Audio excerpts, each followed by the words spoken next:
The Philadelphia winter bit hard that February morning. Elizabeth Chen stood outside the glass tower on Market Street, her breath forming small clouds in the freezing air. She clutched a worn leather portfolio against her chest, watching executives in tailored coats rush past her into the warmth of Rothschild Capital headquarters. She had been standing there for 20 minutes, gathering courage. Elizabeth was 32, with dark circles under her eyes that no concealer could hide. Her coat, though clean and pressed, had seen better winters. She had spent the previous night awake, rehearsing what she would say, imagining every possible response. Now, faced with the reality of the moment, her carefully prepared words felt hollow. A security guard emerged from the revolving doors. "Miss, you need to move along or come inside." Elizabeth nodded and stepped forward, her legs stiff from cold and anxiety. The lobby was all marble and chrome, a cathedral to wealth that made her feel impossibly small. She approached the reception desk, where a young woman with perfect makeup looked up with practiced politeness. "I need to see Daniel Rothschild," Elizabeth said, surprised by the steadiness in her voice. "Do you have an appointment?" "No, but Mr. Rothschild doesn't take walk-ins. If you'd like to schedule, tell him Elizabeth Chen is here. Tell him it's about 7 years ago." Something in Elizabeth's tone made the receptionist pause. She picked up the phone, spoke quietly, listened, then looked up with surprise. "Take the elevator to the 42nd floor. Someone will meet you." Elizabeth's heart hammered as she rose through the building. The elevator was silent, except for soft classical music. She stared at her reflection in the polished doors, a woman who looked like she'd been fighting for too long. The doors opened to reveal an elegant woman in her 50s. "Ms. Chen, I'm Margaret, Mr. Rothschild's executive assistant. Follow me, please." They walked through corridors lined with abstract art worth more than Elizabeth had earned in her entire life. Margaret's heels clicked against the hardwood with mechanical precision. She stopped at a heavy oak door, knocked once and opened it without waiting for a response. "Mr. Rothschild, Ms. Chen is here." The office was enormous, with floor-to-ceiling windows overlooking the city. Behind a mahogany desk sat Daniel Rothschild, 40 years old, with silver threading through his dark hair. He wore a charcoal suit that probably cost more than Elizabeth's monthly rent. When he looked up, his expression was carefully neutral, but Elizabeth saw his jaw tighten. "Leave us, Margaret." The door closed with a soft click. Silence stretched between them like a chasm. "You shouldn't have come here," Daniel said finally. "I had no choice." Elizabeth remained standing, refusing to sit uninvited in his world. "It's about Sophie." Daniel's controlled expression cracked. He stood abruptly, walked to the window, his back to her. "We agreed." "I know what we agreed, but Sophie is sick, Daniel, really sick. The doctors say she needs surgery, specialized care. I've spent everything I have, worked 3 jobs, but it's not enough. The hospital bills—" Her voice caught. "I'm drowning, and she's suffering because I can't give her what she needs." Daniel turned. For the first time, she saw past the polished millionaire to the man she'd known 7 years ago, younger, less guarded, before his father's death had thrust him into running the family empire. "How sick?" "Heart condition. She's been managing it with medication, but it's getting worse.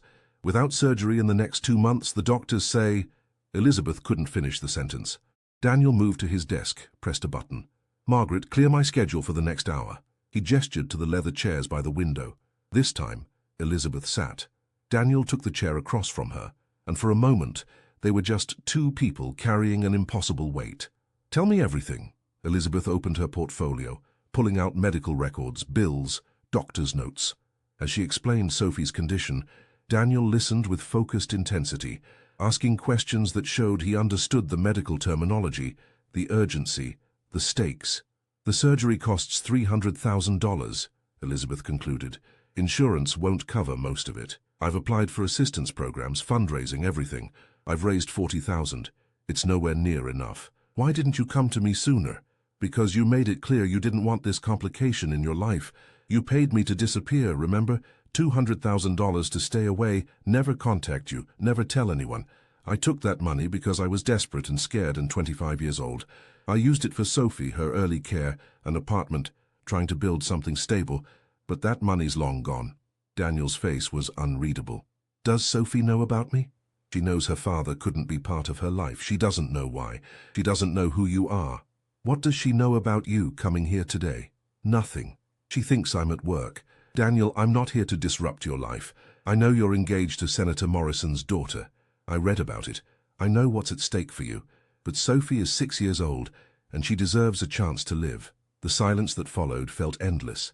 Outside, Philadelphia sprawled beneath them, millions of lives unfolding in towers and streets, everyone carrying their own hidden stories. Finally, Daniel spoke. I'll pay for the surgery, all of it. The best surgeons, the best hospital. But there are conditions. Elizabeth had expected this. What conditions? You sign a new agreement, legal protection for both of us. Sophie continues not knowing who I am. After this, we have no further contact. The words hurt more than Elizabeth expected. You don't even want to meet her? It's not about what I want, it's about what's realistic. I'm about to marry into one of the most prominent political families in Pennsylvania. My fiancée, Catherine, has aspirations for national office. A secret child from 7 years ago. That destroys everything. For her, for me, for the merger between our family's businesses and political interests. You understand that, don't you? I understand that you're choosing your convenience over your daughter. Daniel's eyes flashed with anger. Don't pretend this is simple. You took my money 7 years ago and agreed to these terms. You made a choice then. Now circumstances have changed and I'm helping. But the fundamental reality hasn't changed. I can't be her father. Not publicly, not privately. That was decided a long time ago. Elizabeth stood. Then we have nothing more to discuss. I won't let my daughter's life be saved by someone who sees her as a problem to be solved with money and contracts.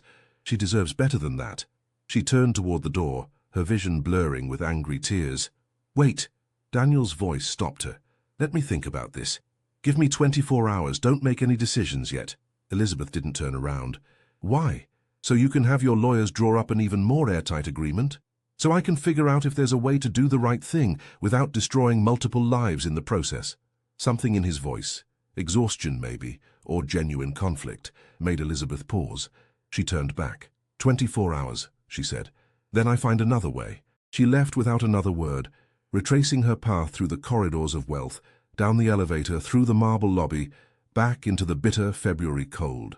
As she walked toward the subway station, Elizabeth realized her hands were shaking, not from cold, but from the weight of what she'd just done. She had opened a door that had been sealed for 7 years. Whatever happened next, there was no going back. Daniel didn't go home that evening. Instead, he sat in his office long after the building emptied, staring at the city lights as they flickered on across Philadelphia. He had pulled Elizabeth's medical records up on his screen, reading them over and over, each detail another crack in the wall he'd built around that part of his past. Sophie Chen Rothschild, though she only carried her mother's name, 6 years old, diagnosed with congenital heart defect at age 2, multiple hospitalizations, medication regimen that read like a pharmacy inventory, and now tricuspid valve regurgitation requiring immediate surgical intervention. His daughter, a fact he'd buried so deep he'd almost convinced himself it wasn't real. His phone buzzed. Catherine. He let it go to voicemail, then listened to her message. Cheerful, reminding him about dinner with her parents tomorrow, mentioning the wedding planner wanted decisions about the reception venue. Her voice belonged to the life he'd constructed. Careful, appropriate, strategic. Elizabeth's voice had belonged to something else entirely. Raw, desperate, real. Daniel remembered meeting Elizabeth 7 years ago at a hospital charity gala. She'd been a catering assistant, working the event to help pay her way through community college. He'd found her in the kitchen during a break from the tedious small talk of donors and politicians, and they'd started talking. She was funny, sharp, unimpressed by his family name. Over the following weeks they'd met in secret, Daniel hiding the relationship because he knew his father would never approve of him dating the hired help. Then Elizabeth got pregnant, and Daniel's father had a massive stroke that left him in a coma for 2 weeks before he died. Suddenly, Daniel was 23 years old, thrust into running Rothschild Capital, drowning in responsibilities he wasn't ready for, surrounded by board members and lawyers and family members, all watching to see if he'd fail. His uncle Gerald had been the one to suggest the solution. Pay her, make it clean. A secret child is a liability you can't afford right now. Get yourself stable, then maybe revisit it later. Daniel had taken that advice. He'd never revisited it. Now later had arrived in his office with medical bills and desperation in her eyes. His phone buzzed again. This time he answered. Daniel, where are you? Catherine's voice had an edge to it. You were supposed to meet me an hour ago. He'd forgotten. I'm sorry. Something came up at work. An urgent situation. This is the 3rd time this month you've cancelled. My father is starting to wonder if you're having second thoughts about the wedding. Daniel closed his eyes. Senator Morrison's support had been crucial to several of Rothschild Capital's recent deals. The marriage was as much a merger as a romance. Both families understood that. Catherine was beautiful, intelligent, perfectly suited to be the wife of a man in his position. He respected her. Maybe he'd even convinced himself he loved her. I'm not having second thoughts. I'll make it up to you. Tomorrow night, I promise. After he hung up, Daniel did something he hadn't done in years. He opened his personal safe and pulled out an envelope, the only photograph he had of Elizabeth taken on one of their secret dates 7 years ago. She was laughing at something he'd said, her face bright with joy, no shadows under her eyes. He remembered taking that photo, remembered how simple everything had seemed before complications crashed in. He put the photograph away and made a decision. The next morning, Daniel called his personal attorney, Richard Cormack, a man who'd handled delicate matters for the Rothschild family for 3 decades. I need you to look into something quietly, Daniel said, explaining the situation in clinical terms, leaving out the emotions that had kept him awake all night. Richard listened without interruption. This is a significant exposure, Daniel. If this becomes public, I know. That's why I need options. Can we pay for the surgery anonymously? Set up a trust that covers the child's expenses without direct connection to me? Possibly. But the mother already knows you're involved. That's the weak point. She could go public any time. She won't. You're betting a lot on that assumption. People change when they're desperate. Daniel thought about Elizabeth standing in his office, proud even in her desperation. She's not like that. Everyone is like that under the right pressure. Let me draw up some options. Give me 48 hours. After the call, Daniel tried to focus on work, but his attention kept drifting. Around noon, Margaret buzzed him. There's someone here to see you. No appointment, but she says it's urgent. Rebecca Chen. Daniel's stomach dropped. Send her in. The woman who entered was in her early 60s, dressed in a practical wool coat, carrying herself with quiet dignity. Rebecca Chen, Elizabeth's mother. Daniel had met her once briefly 7 years ago. She'd been kind to him even after everything fell apart. Mr. Rothschild, she said, I apologize for coming unannounced. Elizabeth doesn't know I'm here, but I need to speak with you about my granddaughter. Daniel gestured to the chairs. Rebecca sat folding her hands in her lap, with the careful composure of someone who'd learned to hold things together through difficult times. Elizabeth told you she came to see me. She didn't have to. I know my daughter. I know when she's carrying something heavy. And I know Sophie's surgery date got moved up. It's in 6 weeks now, not 2 months. The doctors found additional complications. Daniel felt the ground shift beneath him. 6 weeks. Elizabeth is trying to handle everything alone, like always. She's been that way since she was a teenager. Proud. Stubborn. She won't ask for help until she's drowning. Even then, she barely asks. Rebecca's eyes were steady on him. I'm not here to judge you, Mr. Rothschild.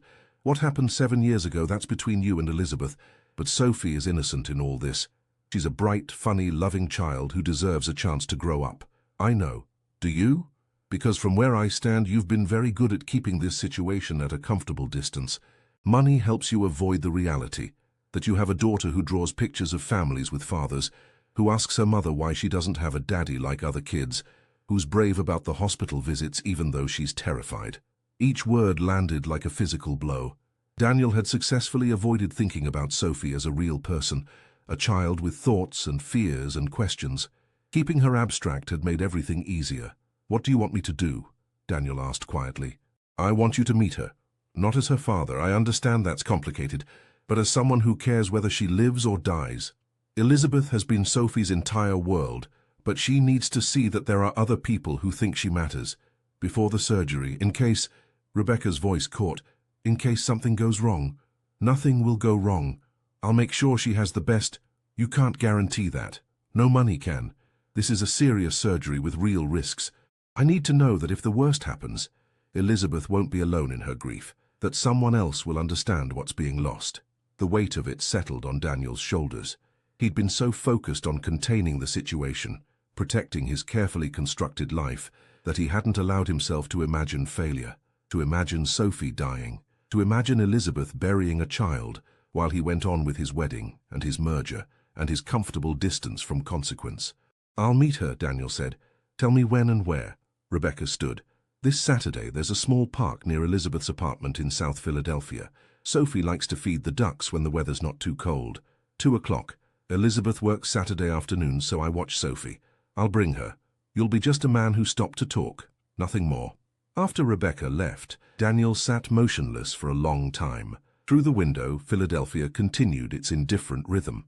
Somewhere in that vast city, a 6-year-old girl was living her life, unaware that her existence had become the fault line threatening to split his world apart. He picked up his phone to call Catherine, then set it down. How could he explain this? How could he possibly make her understand when he barely understood it himself? Saturday was 3 days away. 3 days to figure out how to look his daughter in the eye for the first time and pretend to be a stranger. Saturday arrived with unexpected sunshine, the kind of February day that felt like a promise. Daniel parked 2 blocks from the park, his heart racing in a way that no business negotiation had ever caused. He'd told Catherine he had a meeting with potential investors. The lie had come easily, which bothered him more than he wanted to admit. The park was small, wedged between row houses, with bare trees and a pond where ducks congregated despite the cold. Daniel spotted Rebecca on a bench, and next to her a small figure in a purple coat throwing breadcrumbs to the ducks. Sophie. Daniel approached slowly, his hands in his coat pockets to hide their shaking. As he got closer, he could see her face, animated, laughing as the ducks fought over the bread. She had Elizabeth's eyes, dark and bright, but her smile was his, the same slightly crooked grin he saw in his childhood photographs. Rebecca noticed him and stood. "Sophie, honey, I'm going to walk over there for a minute.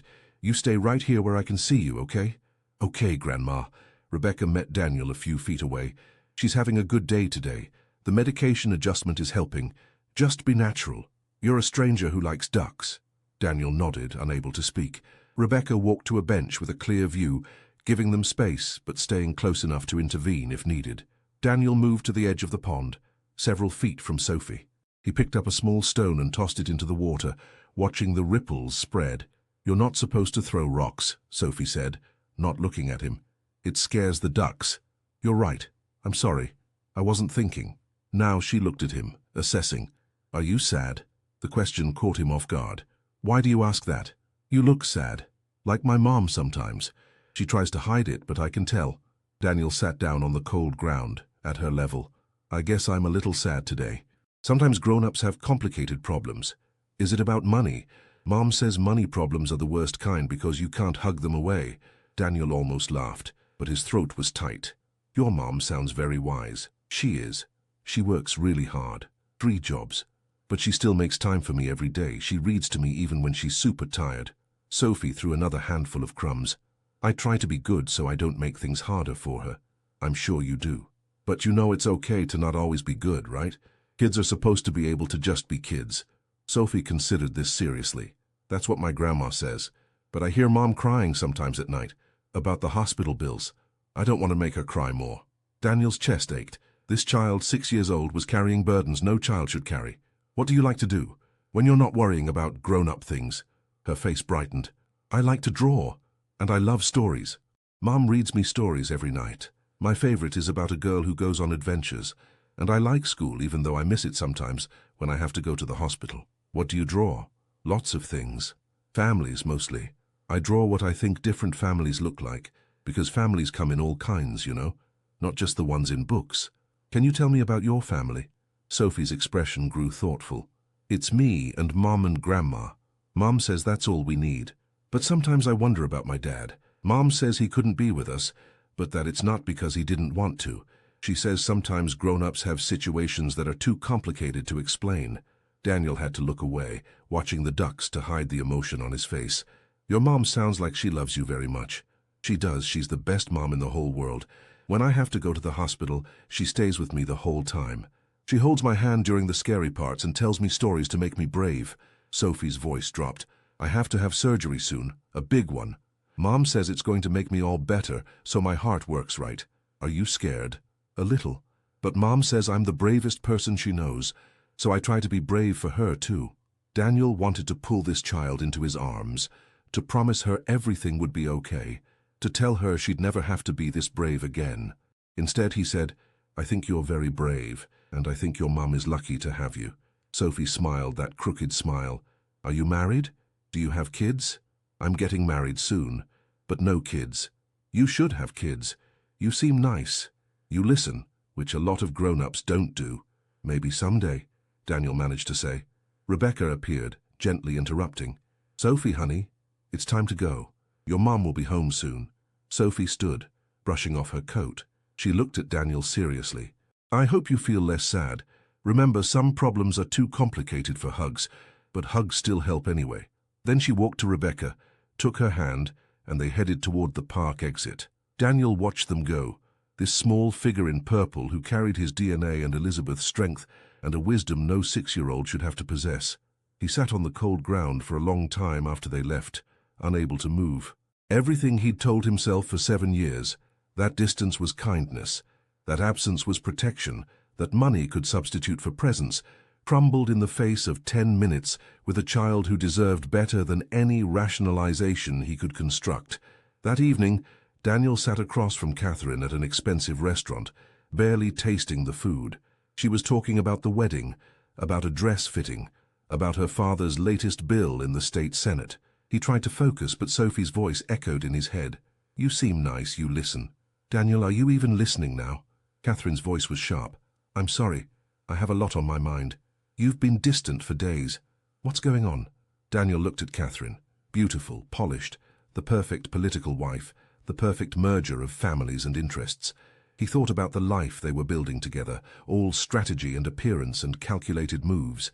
Then he thought about Sophie asking if he was sad, about Elizabeth working 3 jobs, about Rebecca warning him that Sophie might not survive the surgery. I need to tell you something, Daniel said quietly. Catherine set down her fork, her expression guarded. What? I have a daughter. She's 6 years old. Her mother and I, it was 7 years ago before I knew you. I've never been part of her life, but she's sick now. She needs surgery, and I can't keep pretending she doesn't exist. The silence that followed was absolute. Catherine's face went through several expressions, shock, anger, calculation, before settling into cold composure. A secret child. How wonderfully predictable. Her voice was ice.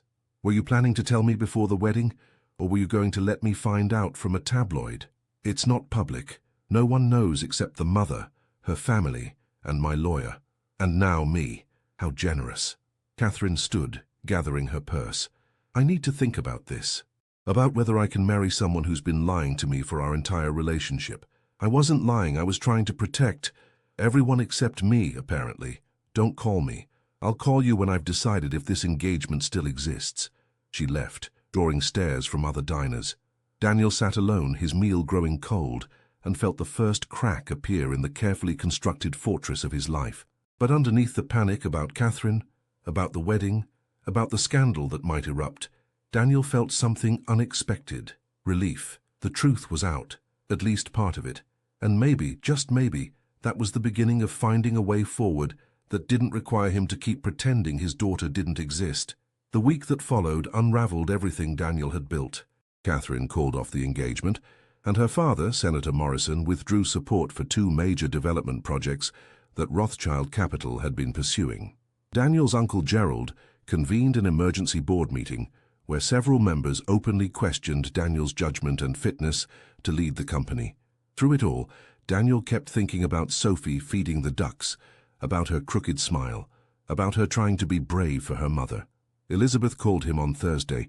Sophie's surgery is scheduled for next Friday. I'm signing the consent forms tomorrow. The hospital needs proof of payment by Monday, or they'll postpone again. It's already handled, Daniel said. I've set up a direct payment account. The surgery happens on schedule. A pause. Thank you. Elizabeth, I met her. Sophie, last Saturday. I know. My mother told me. She said you were kind. She's remarkable. She's funny and wise, and she's carrying worries no child should carry. Because of me. Because I wasn't there. Elizabeth's voice was soft. I didn't raise her to resent you. I told her that you had reasons she'd understand when she was older, that sometimes people make impossible choices. That's generous. More generous than I deserve. I didn't do it for you, I did it for her. Children need to believe the world makes sense even when it doesn't. Daniel stared out his office window at the city. I want to be there. For the surgery. At the hospital. Why, to ease your guilt? Maybe, probably. But also because Rebecca was right. If something goes wrong, you shouldn't be alone with that grief. And if something goes right, Sophie should know that more than one person was fighting for her to make it through. Elizabeth was quiet for so long, Daniel thought she'd hung up. Finally, room 437 at Children's Hospital. Surgery starts at 7 a.m. You can wait with us. Friday morning arrived too quickly. Daniel hadn't slept, hadn't eaten. He arrived at the hospital at 6, found room 437 and knocked softly. Elizabeth opened the door. She looked exhausted, her eyes red from crying. Behind her, Sophie lay in the hospital bed, small and pale in a surgical gown, wires connecting her to monitors that beeped steadily. "Who's that, Mom?" Sophie's voice was drowsy from pre-surgery medication. "This is Daniel. He's a friend. He wanted to be here to wish you luck." Sophie's eyes struggled to focus. "You're the man from the park, the sad one." Daniel moved closer, his throat tight. "That's right. How are you feeling?" "Sleepy and scared, but trying to be brave." Her hand reached out, small and fragile, and grasped his. "Will you stay until I go to sleep? Mom's here, but more people means more brave." Daniel looked at Elizabeth, who nodded. He pulled a chair close and held Sophie's hand. "I'll stay as long as you need me." "Tell me a story," Sophie whispered. "About someone brave." So Daniel told her a story. Not one from a book, but a true story about a woman he once knew who was young and scared, but faced impossible situations with courage and love. About how she raised a daughter to be kind and smart and brave, even when everything was hard. About how that daughter taught other people what real strength looked like. Sophie's eyes drifted closed before he finished. Her hand relaxed in his, but Daniel didn't let go. The surgical team arrived. Sophie was wheeled away, Elizabeth walking beside the gurney until they reached the surgical wing doors. Then she stood in the hallway, alone, as those doors closed. Daniel found her there, standing very still, tears streaming down her face. "She's going to be okay," he said, knowing the words were hollow. "You don't know that. Nobody knows that." Elizabeth's voice broke. "She's everything to me. Everything. If I lose her, you won't." "How do you know?" "Because she's your daughter. She's got your fight in her." Elizabeth turned to him, her face raw with fear and exhaustion. "Why are you here, Daniel? Really? Is it guilt? Obligation? Or do you actually care what happens to her?" Daniel had asked himself that question 100 times in the past week. "All of those things. But mostly because I met her and she asked if I was sad, and she told me some problems are too complicated for hugs, but hugs help anyway. And I realized I've been protecting myself instead of protecting her. That needs to change. You can't just decide to be her father now. That's not how it works. I know, but I can decide to be someone who shows up, someone who helps carry the weight, someone who doesn't pretend she doesn't exist because it's convenient." They moved to the surgical waiting room, a space filled with other families in various states of hope and fear. Hours passed with agonizing slowness. Rebecca arrived, bringing coffee and sandwiches nobody could eat. The three of them sat together, bound by their connection to the small girl fighting for her life somewhere beyond those walls. At hour 4, a surgeon emerged, still in scrubs, pulling off his mask. Elizabeth stood so quickly she nearly fell. Daniel caught her arm, steadying her. "The surgery went well," the surgeon said, and the relief that flooded the room was physical. "We repaired the valve and addressed the secondary complications. She's in recovery now. The next 48 hours are critical, but I'm optimistic." Elizabeth's legs buckled. Daniel and Rebecca both moved to support her as she sobbed with relief. Later, in the recovery room, they stood beside Sophie's bed. She was unconscious, connected to more machines than before, but the monitors showed strong, steady, vital signs. Elizabeth held her daughter's hand, stroking her hair. "She made it. My brave girl made it." Daniel stood back, giving them space, but Sophie's other hand moved slightly, reaching toward him. Without thinking, he took it, and Sophie's fingers curled around his. Even in sleep, they stayed like that. The three of them connected to this small warrior who'd survived, until the nurses said only one person could remain overnight. Daniel expected Elizabeth to ask him to leave, but instead she said, "Stay, just for tonight." She held both our hands. "Maybe she needs both of us here." So Daniel stayed, sitting in an uncomfortable chair through the long night, watching monitors and listening to Sophie breathe. Around 3 a.m., Elizabeth spoke from her chair on the other side of the bed. "I need to know what you want. Not today, not while we're in crisis mode, but going forward, because Sophie will recover, and then we have to figure out what comes next." Daniel had been thinking about this question for days. "I want to know her. I want to be someone she can count on. I'm not asking to suddenly be her father. I know I haven't earned that, but I want to be present, to help, to be part of her life, in whatever way makes sense. That's a pretty speech, but it means complications for you. Your engagement ended. Your business is struggling. This could get messier. Let it get messy. I've been trying to keep everything clean and controlled for 7 years. All it did was make me a coward who let his daughter face the world without him. Elizabeth studied him across Sophie's sleeping form. She'll have questions about who you are, why you're suddenly around. I won't lie to her. I don't want you to lie to her.